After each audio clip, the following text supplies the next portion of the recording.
Saraswati FM കരുതലിന്റെ നാദം ഹൃദയം കൊണ്ട് കേൾക്കും. സരസ്വതി FM-ലേക്ക് ഏവർക്കും സ്വാഗതം. ഇന്ന് 2026 ഏപ്രിൽ 5 കൊല്ലവർഷം 1201 മീനം 22 ഞായറാഴ്ച.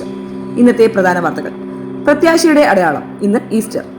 സരസ്വതി ന്യൂറോളജി വിഭാഗം മേധാവി ഡോക്ടർ ശിവദാസ് ഇപ്പോൾ ചൊവ്വാഴ്ചയിൽ വാണിജ്യ LPG സിലിണ്ടർ, വിമാന ഇന്ധനം, പ്രീമിയം പെട്രോൾ, ഡീസൽ വില വർദ്ധിപ്പിച്ചു. 69ാമത് തെക്കൻ കുരിശുമല തീർത്ഥാടനം. മെഡിക്കൽ ക്യാമ്പുമായി സരസ്വതി ആശുപത്രി. പുസ്തകങ്ങളോട് കൂട്ടുകൂടാം, കുട്ടികളുടെ ലൈബ്രറി വിളിക്കുന്നു. വാർത്തകൾ വിശദമായി. പ്രത്യാശയുടെ അടയാളം. ഇന്ന് ഈസ്റ്റർ. യേശുക്രിസ്തുവിന്റെ കഷ്ടാനുഭവങ്ങളെയും കുരിശുമരണത്തെയും ഉത്ഥാനത്തെയും അനുസ്മരിക്കുന്ന പുണ്യദിനങ്ങളിലേക്ക് പ്രവേശിച്ചിരിക്കുന്ന സമയം. ലോകത്തിന്റെ പാപങ്ങളെ ചുമലിലേറ്റി കാൽവറിയിലേക്ക് നീങ്ങിയ ക്രിസ്തുവിന്റെ സ്നേഹം നമുക്ക് മുന്നിൽ വലിയ മാതൃകയാണ്. കുരിശുമരണത്തിന് പിന്നാലെ വരാനിരിക്കുന്ന ഉയർപ്പിൻ തിരുനാളുകൾ പ്രത്യാശയുടെ അടയാളമാണ്.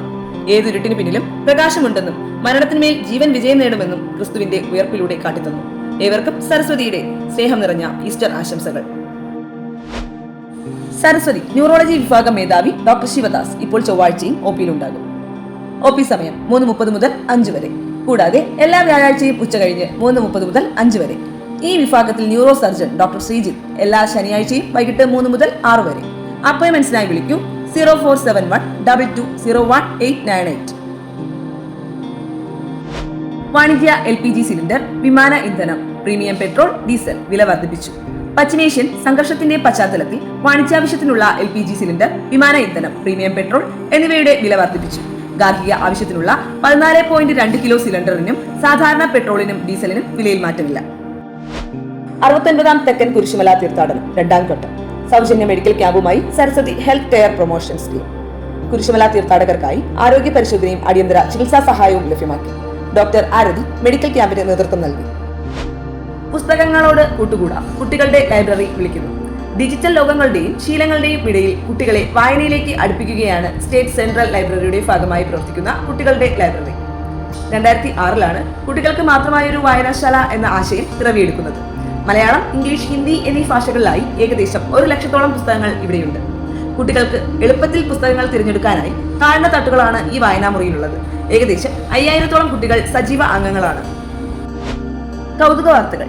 വേണമെങ്കിൽ ചക്ക വേരിലും കായ്ക്കും. ലോകവ്യാപകമായി ഡിമാൻഡ് വർദ്ധിക്കുമ്പോഴും ഇവിടെ മുളയ്ക്കുന്ന 30% ചക്കയും പാഴായി പോകുന്നു. മൂല്യവർദ്ധിത മേഖലയിൽ കേരളത്തിന് ഇനിയും ഏറെ പോകാനുണ്ട്. ഇന്ത്യയിൽ ആകെ വിളയുന്ന ചക്കയുടെ 45% കേരളത്തിൽ നിന്ന്. പഴുത്ത ചക്ക വാക്യൂം ഫ്രൈ ചെയ്താൽ വൻ ഡിമാൻഡാണ്. 10 കിലോ പച്ചച്ചക്ക ഉണക്കിയാൽ 500 മുതൽ 600 വരെ ലഭിക്കും. ചക്ക കൊണ്ട് മൂല്യവർദ്ധിത ഉൽപ്പന്നങ്ങൾ ഉണ്ടാക്കുന്ന കമ്പനികൾ പൾപ്പുണ്ടാക്കാൻ തുടങ്ങിയതോടെ കുഴച്ചക്കയ്ക്കും ഡിമാൻഡ് കൂടി. സാധ്യത ഇനിയും ഏറെ. നേരിട്ട് മനസ്സിലാക്കാൻ ധാരാളം വിജയകഥകൾ ചുറ്റുമുണ്ട്. വേണമെങ്കിൽ ചക്ക വേരിലും കായ്ക്കും. കായികം. ഫിഫ റാങ്കിങ്ങിൽ ഇന്ത്യക്ക് മുന്നേറ്റം. ഏഷ്യൻ കപ്പ് യോഗ്യതാ മത്സരത്തിൽ ഹോങ്കോങ്ങിനെ 2-1 സ്കോറിൽ തോൽപ്പിച്ചതിനു പിന്നാലെ ഫിഫ റാങ്കിങ്ങിൽ ഇന്ത്യക്ക് മുന്നേറ്റം. 5 സ്ഥാനം മെച്ചപ്പെടുത്തി ഇന്ത്യ. 141-ൽ നിന്ന് 136-ലെത്തി. ഫ്രാൻസാണ് ഒന്നാമത്. ഇനി ആരോഗ്യമുത്തുകളിൽ ഡോക്ടർ SK അജയ്കുമാർ. നാളത്തെ പ്രധാന OP വിവരം. സർജൻ ഡോക്ടർ SK അജയ്കുമാർ രാവിലെ 9 മുതൽ 12 വരെ. ഗൈനക്കോളജിസ്റ്റ് ഡോക്ടർ ബിന്ദു അജയ്കുമാർ രാവിലെ 10 മുതൽ 6 വരെ. കാർഡിയോളജിസ്റ്റ് ഡോക്ടർ ഹരി രാവിലെ 12 മുതൽ 3 വരെ. ഓർത്തോപീഡിക് ഡോക്ടർ ക്രിസ്റ്റഫർ ജബരാജ് ഉച്ചകഴിഞ്ഞ് 2:30 മുതൽ 4:30 വരെ. കൂടുതൽ വിവരങ്ങൾക്കും അപ്പോയിന്റ്മെന്റ്സിനും വിളിക്കൂ 9495472598 അല്ലെങ്കിൽ 9072442098. പ്രിയമുള്ളവരെ, ഇന്നത്തെ ആരോഗ്യമുത്തുകളിൽ നമ്മൾ സംസാരിക്കുന്ന വിഷയം പ്രമേഹ രോഗികളും രക്തത്തിലെ പഞ്ചസാരയുടെ നിയന്ത്രണവും എന്നതാണ്. നമുക്കെല്ലാവർക്കും അറിയാം, പ്രമേഹ രോഗിക്ക് ഭാവിയിൽ അവയവങ്ങൾക്ക് കേടുപറ്റാതിരിക്കണമെങ്കിൽ കർശനമായ പ്രമേഹ നിയന്ത്രണം ആവശ്യമാണ് എന്നുള്ള കാര്യം. എന്നാൽ അതിൻ്റെ വിശദാംശങ്ങളിലേക്ക് കടക്കുമ്പോൾ നിങ്ങൾ ചില കാര്യങ്ങൾ മനസ്സിലാക്കേണ്ടതുണ്ട്. ഒരു പ്രമേഹ രോഗം വന്ന് 10 വർഷത്തിന് താഴെയുള്ള നല്ല ആരോഗ്യമുള്ള അവയവങ്ങൾക്കൊന്നും കേടുപാടുകൾ ഇല്ലാത്ത വ്യക്തിക്ക് കർശനമായ പ്രമേഹ നിയന്ത്രണം അത്യാവശ്യമാണ്. ആഹാരത്തിന് മുമ്പുള്ള ഷുഗർ 126-ന് താഴെയും ആഹാരത്തിന് ശേഷമുള്ളത് ഏകദേശം 140-ഉം ഇടയ്ക്കിടയ്ക്ക് നോക്കുമ്പോൾ 140-150-ഉമായി പരിമിതപ്പെടുത്തേണ്ടത് അത്യാവശ്യമാണ്. എന്നാൽ ചില രോഗികൾക്ക് കർശനമായ പ്രമേഹ നിയന്ത്രണം അല്ലെങ്കിൽ ഷുഗറിന്റെ അളവ് നിയന്ത്രിക്കൽ അപകടം ചെയ്യും എന്നും ഓർക്കുക. അത് ആരാണെന്നല്ലേ? വർഷങ്ങളായി പ്രമേഹമുണ്ടായി, കിഡ്നിക്കൊക്കെ ചെറിയ പ്രശ്നമുണ്ട്, ഏജ് അത് വയസ്സ് അല്പം കൂടുതലാണ്, ഇടയ്ക്കിടയ്ക്ക് ഷുഗർ കുറഞ്ഞു പോകുന്ന അവസ്ഥയുണ്ട് തുടങ്ങിയ ആളുകൾക്ക് അതികർശനമായ പ്രമേഹ നിയന്ത്രണം അപകടം ചെയ്യും.